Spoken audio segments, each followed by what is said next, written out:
Alors aujourd'hui on va essayer de faire un petit peu de concret avec l'Arduino, alors non pas en réalité ou en TP comme on l'aurait fait, mais en simulant les choses. Et je vais déjà revenir un tout petit peu à ce que votre livre présentait. Donc un Arduino, une carte Arduino c'est ça, donc c'est une version de l'Arduino parce qu'il y en a plein, là c'est la carte qui s'appelle Arduino Uno, c'est écrit dessus, donc elle vaut un petit peu moins de 20 €. C'est avant tout un microcontrôleur, donc c'est bizarre, ils l'ont pas mis en légende, mais le microcontrôleur il est là, hein. Tout le reste c'est de l'habillage en fait, et qui fait que cette carte va être un formidable outil pour prototyper, notamment pour nous des capteurs en physique ou en SVT. Alors comment ça se branche? Par la prise USB qui est là, donc si vous reconnaissez un peu c'est le genre de prise USB qu'on a sur les imprimantes, et ça va nous permettre donc d'alimenter comme c'est écrit ici, et surtout programmer, c'est-à-dire une fois qu'on aura fait le programme sur l'ordinateur, ça va nous permettre de l'envoyer dans l'Arduino. Donc on peut alimenter et échanger des données. Alors pourquoi il y a une alimentation externe à côté? Tout simplement parce que si je veux aller faire une mesure, je sais pas, en extérieur avec mon Arduino quand j'ai fabriqué un capteur, je vais évidemment pas garder le câble et le PC derrière moi. Donc je le débranche, une fois que le programme il est envoyé dans la mémoire, il reste dans la mémoire, et je vais l'alimenter de manière autonome avec une petite pile 9 volts. Et là ça me permet de le déplacer. Alors il y a une zone à repérer tout de suite, c'est celle-là, là, c'est les branches d'alimentation. On va retrouver les deux qui sont plus importantes pour nous, c'est 5 volts et GND. Donc GND ça veut dire ground, grosso modo c'est 5 volts c'est le plus et GND c'est le moins. Et puis après il y a les entrées-sorties, donc soit numériques soit analogiques, et puis on verra un peu plus tard pourquoi on utilise plutôt l'une que l'autre. Alors, avant de l'utiliser sur un ordinateur, quand on le fait dans la réalité, on a besoin d'aller sur le site d'Arduino pour télécharger le petit logiciel qui va nous permettre de programmer et puis d'échanger des données. Donc ce logiciel est évidemment gratuit, hein, et au passage tout est gratuit et libre en fait, c'est-à-dire le logiciel est libre et même le plan de l'Arduino est libre. C'est-à-dire si vous voulez récupérer ce plan vous-même à la maison, fabriquer un Arduino, le revendre sans payer de droit, vous pouvez le faire. Donc c'est tout l'esprit et tout l'intérêt de ce système. Alors une fois qu'on l'a branché, avant, il y avait besoin de faire deux petits trucs avant, donc ça il n'y a plus besoin de le faire, c'était d'aller dans Outils et de sélectionner la carte que vous aviez, parce que là dans l'exemple c'était la Arduino Uno, il y en a en fait plein d'autres, et puis de sélectionner aussi le port, c'est-à-dire le port USB sur lequel vous l'avez branché sur l'ordinateur. C'est tout bête, mais sur un PC, vous avez au moins 3 prises USB en façade, vous en avez au moins 4 derrière, donc il fallait expliquer à l'ordinateur où le reconnaître. Maintenant, avec les versions qu'on a installées depuis la rentrée, là, au lycée, il n'y a plus besoin de faire tout ça. Donc ça c'est devenu obsolète, et puis tant mieux. Voilà. Alors qu'est-ce qu'on fait une fois qu'on a branché l'Arduino à l'ordinateur? Comment on peut vérifier qu'il fonctionne bien? Alors pour vérifier qu'il fonctionne bien, on va en fait utiliser l'exemple qui est là. Alors c'est pas dit dans le texte, mais ça ils ont repris un code qui s'appelle Blink, le clignote en anglais, et qui va nous permettre de vérifier que ça fonctionne. Donc, je vais supposer que vous l'avez lu, hein. Donc vous voyez là vous avez un ordinateur, c'est branché par l'USB sur l'Arduino, et le but pour tester l'Arduino et vérifier qu'on est capable de communiquer entre l'ordinateur et lui et qu'il fait bien le minimum de ce qu'on lui demande, on va faire un programme minimal, donc ce fameux Blink, dont l'objet est de faire clignoter la micro DEL qui est là, qui est intégrée à la carte. Donc ça c'est une toute petite DEL euh, qui nous permet de vérifier que ça fonctionne. Alors dans la réalité, on va chercher dans l'IDE d'Arduino exemple basique Blink. Alors nous on l'a pas, comment on va faire?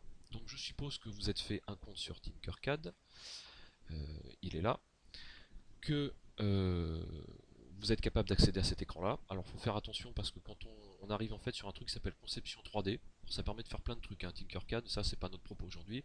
Nous on va aller dans circuit, donc vous n'allez pas regarder les miens là. On va faire créer un circuit, on va partir de rien, et puis on va faire ce fameux blink.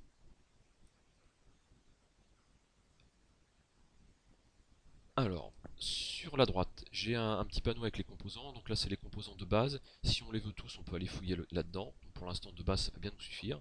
Et on va prendre une carte Arduino. Alors, on va dézoomer un peu. Là, pour dézoomer, je le fais avec la molette de la souris, hein, ça. Voilà. Alors, j'ai juste une carte et je vais avoir besoin de rien d'autre. Alors, je vais aussi avoir besoin d'aller récupérer le code en fait de ce fameux blink là, celui qui est là. Alors, soit je le recopie à la main, hein, soit je vais le récupérer. Et surtout, je vais vous montrer où on peut les récupérer. Donc vous allez sur le site d'Arduino, donc c'est arduino.cc, on va aller dans ressources, tutoriel, dans built-in examples, donc c'est les exemples qui sont déjà dans l'IDE. Alors ils appellent ça sketches en anglais. Donc, et puis on va aller chercher celui qu'il nous faut. Donc, vous voyez l'interface elle a un peu changé depuis que votre livre a été fait, hein. Et donc dans basique on va chercher Blink. Donc voilà, ça allume ou ça éteint une LED, hein, c'est écrit dessus. Alors on vous dit à chaque fois de quoi vous avez besoin, des petits commentaires, etc. Alors honnêtement c'est de l'anglais d'accord mais ça se lit bien, c'est pas du Shakespeare, on peut y arriver tranquillement. Alors là ils ont rajouté un truc un peu inutile pour l'instant, on va oublier la DEL et puis la résistance, en fait j'en ai pas besoin parce que j'ai déjà ma DEL là, qui est intégrée, c'est celle-là que je veux faire clignoter. Donc vous avez toujours le petit schéma, pareil là tout ça ça nous sert à rien pour l'instant. On va juste aller, alors le code est commenté, hein. On va récupérer, et vous allez le faire aussi hein, pour tester, le code qui est ici.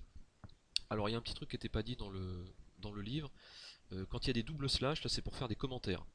Donc, vous voyez ça écrit de manière grisée, là ça veut dire que ça c'est pas du code, ça va pas être interprété par le logiciel. Et quand on veut faire un grand texte qui est comme là, pour introduire un peu le truc, donc on fait un slash et puis après un petit astérix, ça permet d'écrire, et tout ça, ça sera pas interprété non plus.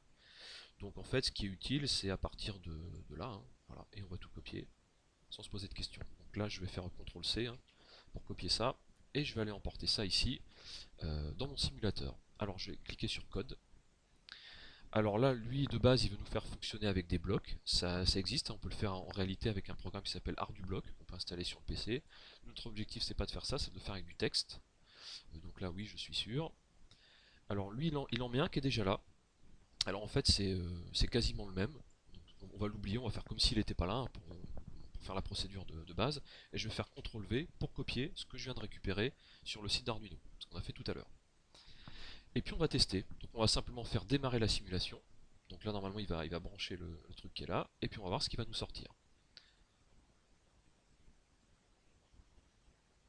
Alors ça fonctionne, je vais zoomer un peu. Donc on voit que la DEL s'allume et s'éteint.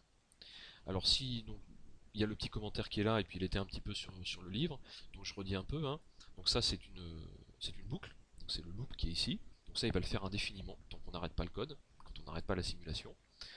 Il nous dit qu'il va demander à la LED qui est intégrée de se mettre en position haute, c'est-à-dire de s'allumer, d'avoir un délai de 1000 microsecondes, parce que ça c'est en microsecondes quand on écrit ça dans délai, donc en clair 1000 microsecondes c'est une seconde, et puis ensuite de la mettre à son signal bas, c'est-à-dire de l'éteindre, de réattendre 1000 microsecondes, et on boucle, on recommence. En fait, il ne fait rien d'autre que l'allumer, attendre, l'éteindre, attendre. Voilà. Donc là, on sait, et ça on le fait dans la réalité hein, pour vérifier qu'on arrive bien à communiquer avec l'Arduino. Donc je vais l'arrêter, et puis là on a fait déjà nos premières vérifications. Alors je vais m'arrêter là pour la première vidéo, qu'elle soit pas trop longue, et puis on va voir la suite après.